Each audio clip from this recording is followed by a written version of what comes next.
both characters that you like tense your shoulders up against whatever you fight them, right? Because there's a lot of things that you need to remind yourself about either of these matchups and the signatures, and quite frankly, the sheer amount of damage that they're able to go ahead and put out. So let's see who's going to be able to come out on top. At the moment, Sphynx is swinging for the fences. Oh my gosh, Endlight downer and Hebi looking to close it all with that ground pound. The Cider into the stage actually sends Sphynx off stage once again and then forces a really tough landing situation there. Yeah, exactly. Hebi's somebody who's going to be able to force you into these really chaotic scramble situations very consistently. And for the first time, I think we see a down sig or an end sig actually connect there. Oh gosh, Hebi is already doing quite phenomenal.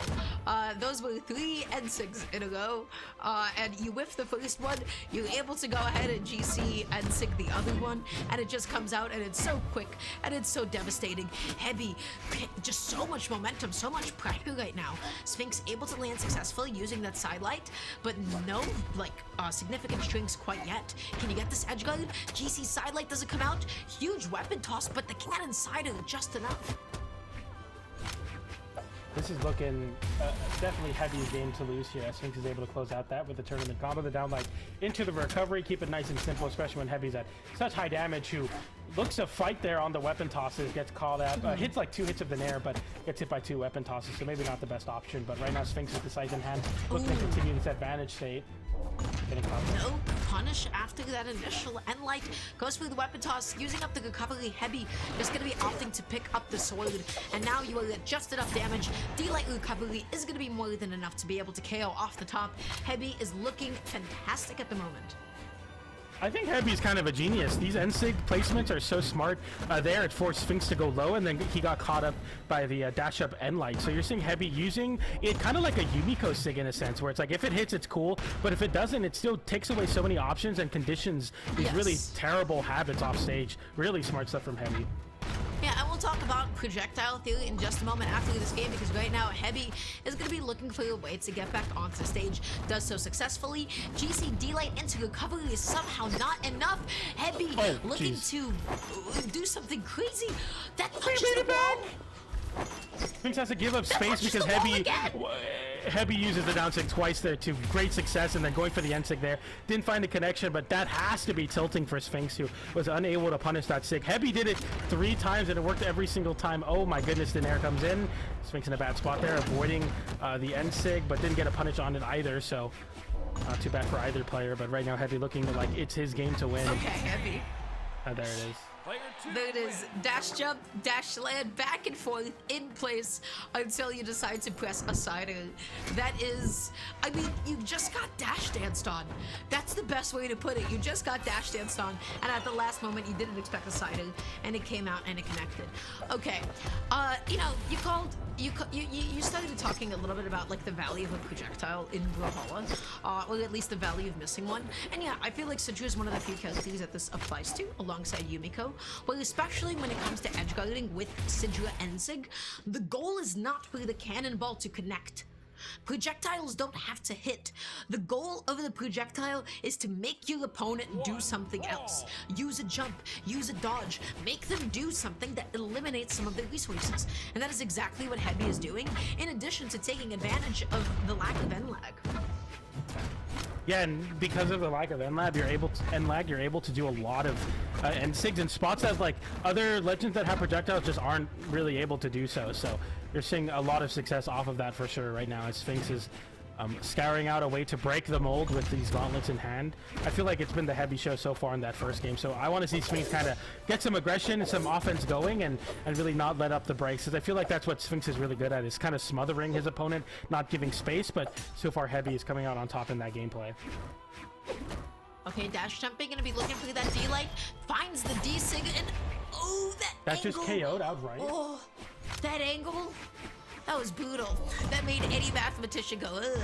I don't like that one. That was 150, like maybe 120 damage on Sphynx at the most there, and it just straight up KO'd. Like Sphynx didn't even have a chance to recover. Hebi didn't have to do anything. It just outright KO'd, and I cannot believe that worked. Okay, gets in there with the neutral as well, backing off a little bit, able to catch the dodge with the down air, but not able to take him all the way down. Finally, the ground pound comes out, but at what cost? Look at the amount of damage that Sphynx has taken. Okay, nice little pickup there versus the unarmed, going for the down air there on an attempt to cover a dodge in. Just didn't really find much there, and okay, that's the one sig that Hebi hasn't connected with yet, is that end sig on the sword. We'll see if it finds some success, but right now Sphynx finding quite a bit of success with the gauntlets right now, getting a lot of damage for it. Another down sig attempt there, and another attempt from Hebi. And okay, I don't know why we're going off stage versus Hebi. I feel like that's fate you don't want to attempt, because when you do, you get caught by that down air and you lose your stock for it. What are we doing off stage? Just give Hebi some respect. That's happened every single time you go low. Okay, looking for the down air. How do you actually make it back on? The answer is you do not. The dive kick, not going to be enough. Getting swatted away with that side air. By the way, unrelated, I love hitting scythe side air. It feels so good, and you're like, oh, yeah, this move is huge, isn't it? It's a great move. It's one that, you know, they talk about how hard it is to hit moves on Scythe, except Side Air. That's the one. Except Side Air. Nobody mentioned Side Air. Every Scythe player conveniently leaves it out of the conversation. Yep.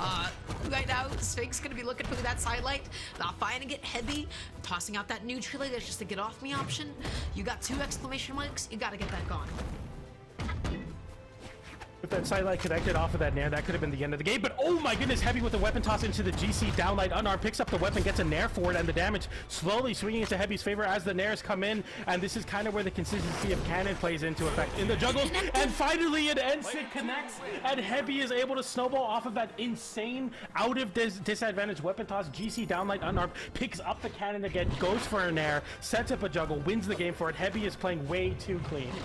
This might be odd to say, but it felt like that game ended very similarly to game 1, where Hebi at the end just went, I am going to dash and jump back and forth until you do something that you shouldn't. In that case being, you know, jumping in like that, the N-Sig was a really nice way of being able to catch that, and it's such a good toss to the side.